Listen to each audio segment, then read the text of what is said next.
Exciting times. I've just arrived in Parliament after having got the train down from Edinburgh for the start of the Parliament at 2:30 this afternoon, and to find we've got our very own bus outside Parliament for all the MPs to pose with. This is because the bus bill gets presented to Parliament today, and there'll be a bit of debate going through this afternoon, probably up to about 10 o'clock this evening, when there may or may not be a vote.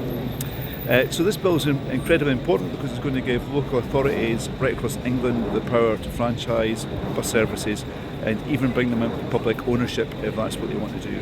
Of course, in Edinburgh the bus service is already in public ownership. It's owned by No.2 and it is the best bus service in the UK. They won an award last year for that, and let's hope they hold on to that. So perhaps there's a model there for local authorities right across the UK to follow.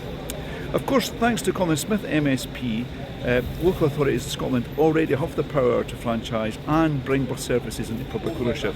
But the barrier there is the lack of funding to make that happen. So hopefully that will be the difference with what's happened in Westminster. These local authorities will actually have the money to make that happen.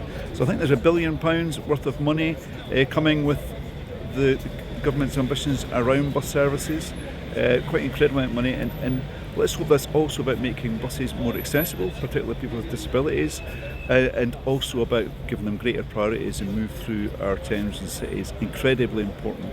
And of course what's really shameful is the funding for bus priority measures in Edinburgh and right across Scotland actually was cut by the Scottish Government in the last budget, and that's going to really harm Edinburgh. Edinburgh is a really rapidly growing city, but it's also a congested city, and one of the ways we can deal with that congestion is make it easier for people to use public transport, so buses and of course tram if that's where you live in Edinburgh. So it's really shameful actually that they don't have a government that understands just how important that is for cutting congestion, improving our well-being, boosting the economy, and also of course helping us meet our climate targets. It's incredibly important that we put public transport at the forefront of that, but it's yet another example of how Scotland needs a new direction, and there's an opportunity to do that next year at the Holyrood election. And of course if you live in Hamilton, you can set a new direction on Thursday because you've got a by-election there for a new MSP.